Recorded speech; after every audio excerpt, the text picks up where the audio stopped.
Hey tout le monde, j'espère que vous allez tous super bien. Aujourd'hui on se retrouve pour une nouvelle vidéo que j'avais très hâte de faire parce que comme vous avez pu le voir, j'ai pas été hyper présente sur les réseaux. Tout simplement parce que la rentrée, les cours, la troisième, le Covid aussi. Et ça a fait que je me suis retrouvée un peu submergée, mais me revoilà. C'est parti pour une nouvelle vidéo. Aujourd'hui je vais vous présenter mes kiffs du moment, en gros les petites choses que j'aime beaucoup dans différentes catégories. Il y aura une catégorie livres, une catégorie soins, une catégorie vêtements et une catégorie films et séries, une catégorie jeux vidéo et une catégorie médias. Voilà, donc toutes les catégories non seulement au rendez-vous pour cet épisode, mais je me dis que c'est une vidéo que je pourrais vous faire au fil du temps, selon mes préférences, etc. Par exemple, là pour les vêtements, je vais vous parler d'une chose qu'on porte surtout en hiver, et je me dis que en mai, je pourrais vous parler des vêtements que j'ai eu pour le printemps. Bref, sur ce, on y va, c'est parti. Bien sûr, c'est un concept qui est un peu inspiré de tous les youtubeurs de l'univers, je pense, parce qu'on en voit de plus en plus sur YouTube. Mais voilà, je me suis dit que moi je pourrais le faire à ma façon et que ça vous plairait peut-être, donc c'est parti!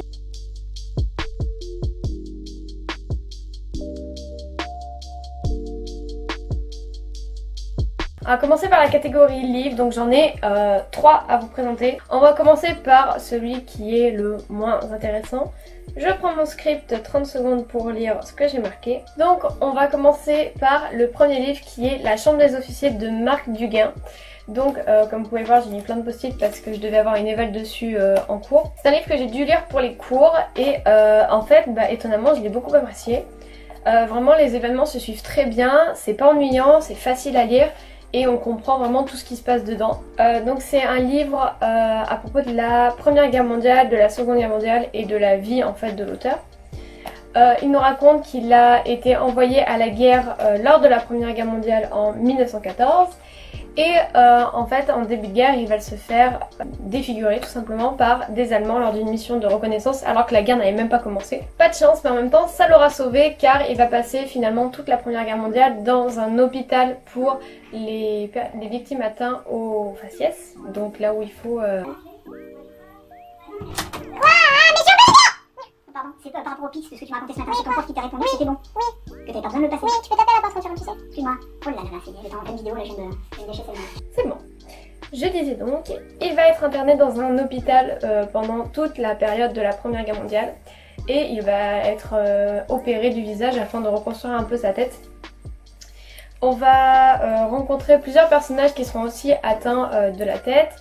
Et aussi une fille. On va aussi parler de romance car au début de la guerre il a rencontré une fille qui s'appelle Clémence mais qu'il n'a plus revue depuis et du coup maintenant il est défiguré donc ça va être compliqué. Mais à la fin on a une fin quand même assez heureuse et je trouve que franchement il vaut le coup d'être lu.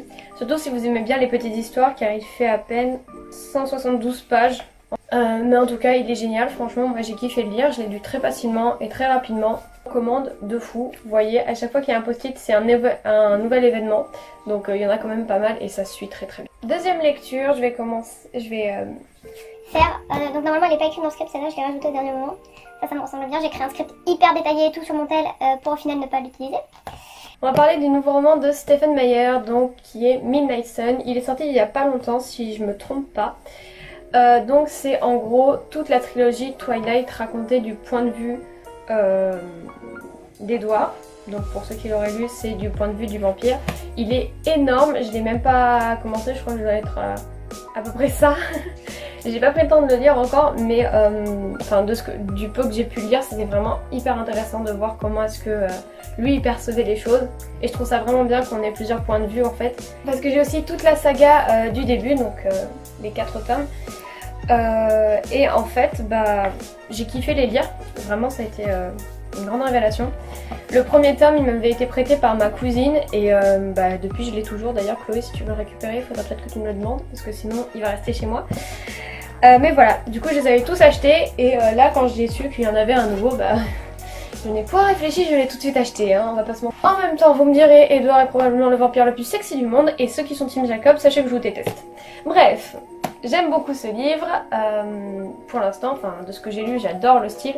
Il y a vraiment une différence de point de vue entre les premiers tomes et celui-là, donc je vous conseille grave si vous avez kiffé les films Twilight ou la saga. allez-y direct. Et sachez aussi que vous pouvez le lire avant même d'avoir lu la saga, je pense, parce que vu que c'est du point de vue d'Edward, bah vous aurez toujours le point de vue de Bella après, mais si vous voulez lire en premier, il n'y a aucun problème. Et enfin, on passe à la dernière lecture que j'ai fait pendant le premier confinement, donc en mars à peu près. J'étais obligée de la mettre, même si elle est pas récente.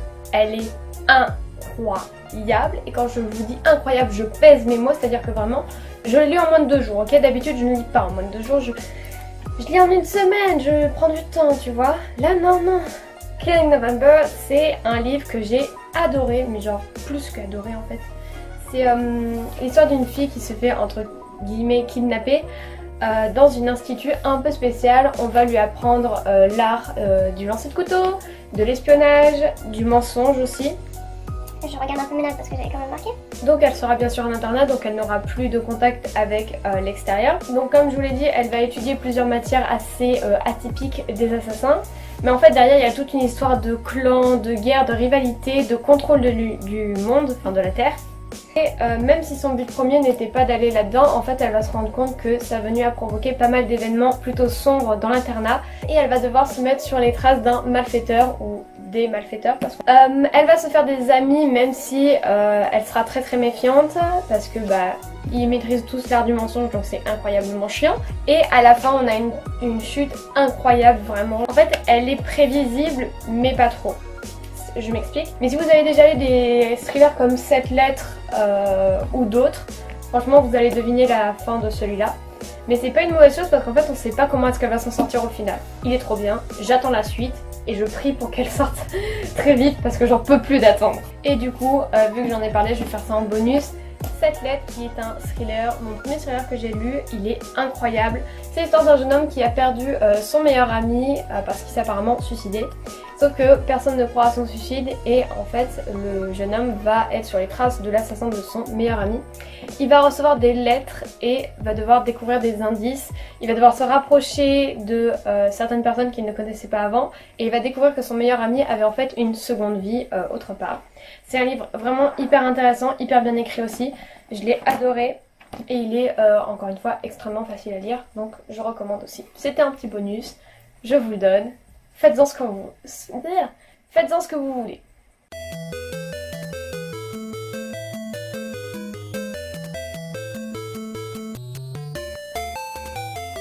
On va passer à la catégorie jeux vidéo parce que j'ai été fortement addict durant les vacances de la Toussaint.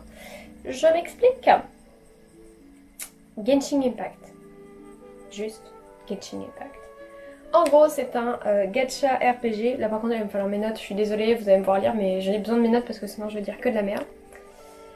C'est un jeu de type action RPG. Il a littéralement pris mon âme pendant toutes les vacances. J'étais dessus nuit et jour, c'était incroyable. Et en plus, il faut savoir que moi, je suis pas facilement addict à des jeux parce que très souvent, je décroche vite de l'histoire.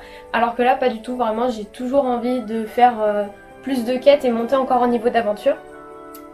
Ça raconte l'histoire de 2 jumeaux, un frère et une sœur voyageant entre les mondes quand soudain une divinité leur apparaît. Elle capture l'un des jumeaux, ce qui sera l'objet de votre quête, et bannit l'autre. C'est vous, sur Teyva. Teyva est un continent rempli de châteaux, d'aventures, de forêts, de dragons, etc., de magie surtout.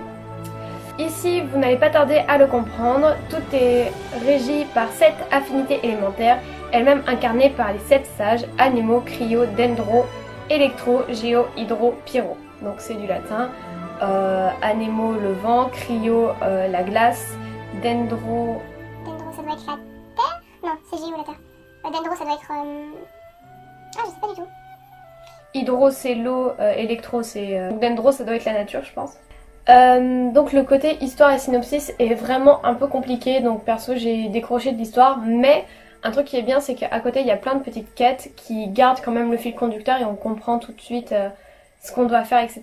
Il y a des donjons, on peut jouer en multijoueur et en fait vous allez avoir le choix de former une équipe de 4 personnages, donc c'est là qu'intervient le côté gacha du jeu. En gros, vous allez avoir des bannières où vous allez pouvoir faire des tirages et selon les tirages que vous allez avoir plus ou moins des personnages légendaires ou non. Il y a beaucoup de légendaires qui sont vraiment très bien, mais il y a aussi une 4 étoiles qui s'appelle Fischl qui est incroyable, vraiment je l'ai eu. Une petite merveille, voilà on va dire ça. Et le côté gacha est super intéressant parce que du coup on a toujours envie d'avoir plus de personnages et d'avancer encore, de pouvoir faire des combinaisons d'éléments et c'est vraiment cool. Vraiment j'ai kiffé ce jeu, j'y joue encore. Il est incroyable, vraiment je vous le conseille. En plus il est régulièrement mis à jour et vu que c'est une bêta, vous pouvez toujours faire des retours aux administrateurs et aux créateurs du jeu et du coup bah ils corrigent les bugs etc. Donc c'est vraiment hyper intéressant. Donc voilà, je parle pas souvent de jeux vidéo sur ma chaîne, je sais que c'est très dommage. Mais si vous voulez une vidéo un jour sur un jeu particulier, dites-le moi en commentaire toujours. Vous me demandez, je m'exécute si ça me plaît, parce qu'il faut pas abuser non plus.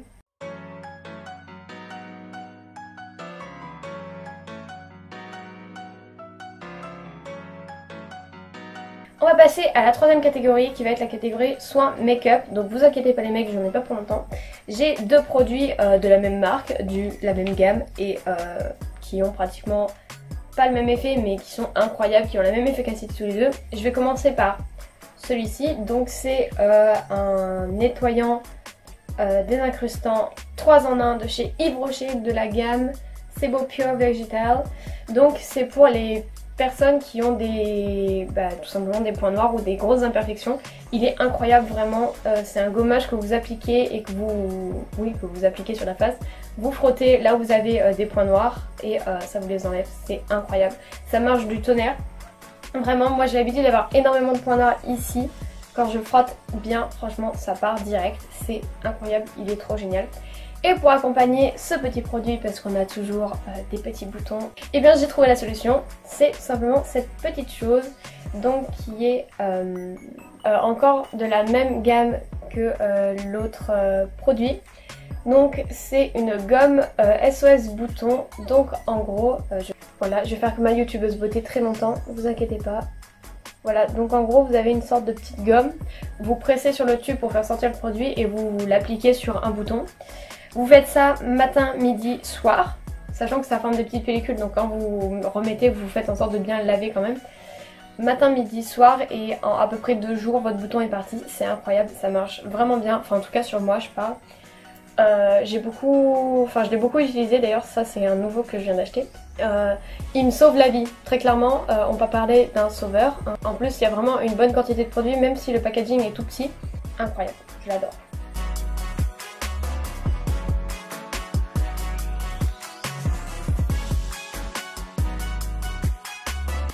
On va continuer avec une autre catégorie qui est la catégorie vêtements. Je vais faire ça très vite.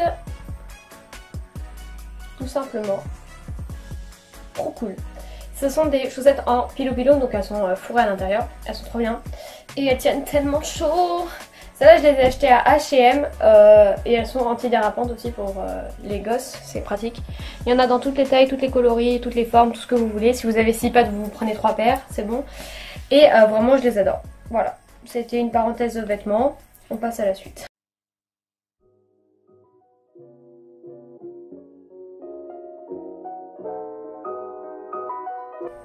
On va passer à la catégorie technologie et médias, donc tout ce qui touche à l'informatique, etc.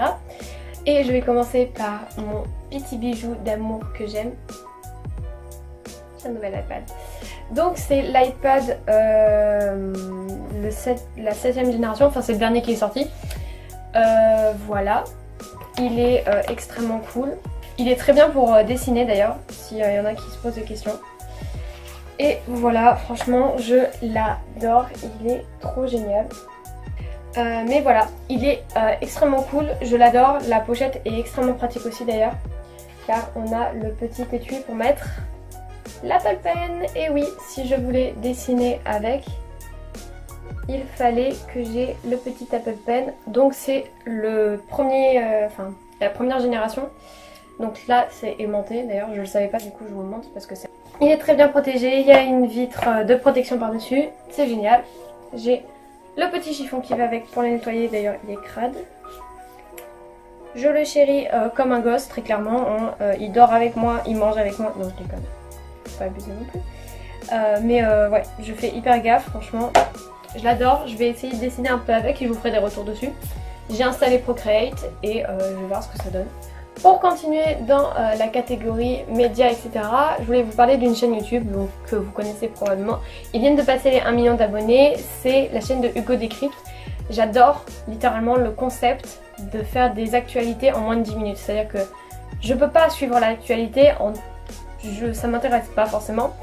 Et très souvent l'actualité qu'on nous divulgue à la télé est très néfaste pour le moral, enfin je trouve personnellement. Donc je me suis mise à regarder ces résumés quotidiens. Il y a une mouette qui vient de passer devant chez moi. Pardon, je suis distraite très vite aujourd'hui. Je me suis mise à regarder ces résumés quotidiens et je dois avouer que j'adore. À chaque fois il y a une note positive à la fin, du coup ça te permet de sourire un peu quoi. Et c'est hyper bien fait, c'est accessible et on comprend tout même si on est très jeune et si on n'y connaît rien à la politique. Genre moi j'ai tout compris donc vous devriez pouvoir tout comprendre. Et on va parler de 2 applis que j'ai découvert en faisant des fiches et en m'organisant un peu.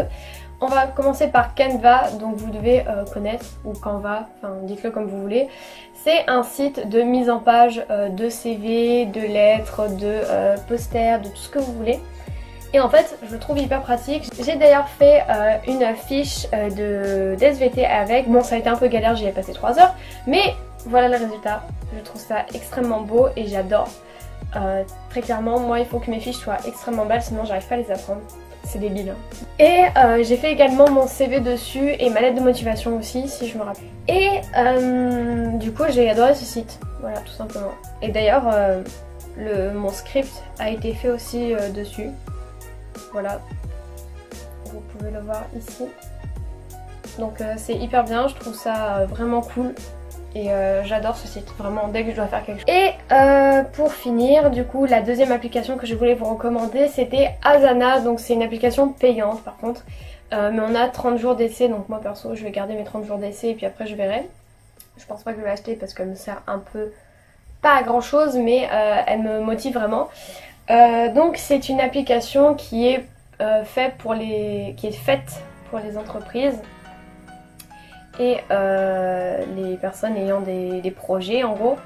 Par exemple moi j'ai 3 projets, donc là vous pouvez voir j'ai le projet de la chaîne YouTube Amy 4K, la chaîne Gacha, d'ailleurs si vous n'avez pas vu ma vidéo sur ma nouvelle chaîne je vous la mets dans le petit juste maintenant. Et j'ai aussi le projet des livres parce que du coup quand j'écris des histoires j'écris dans des livres et c'est plus simple je trouve. Du coup voilà.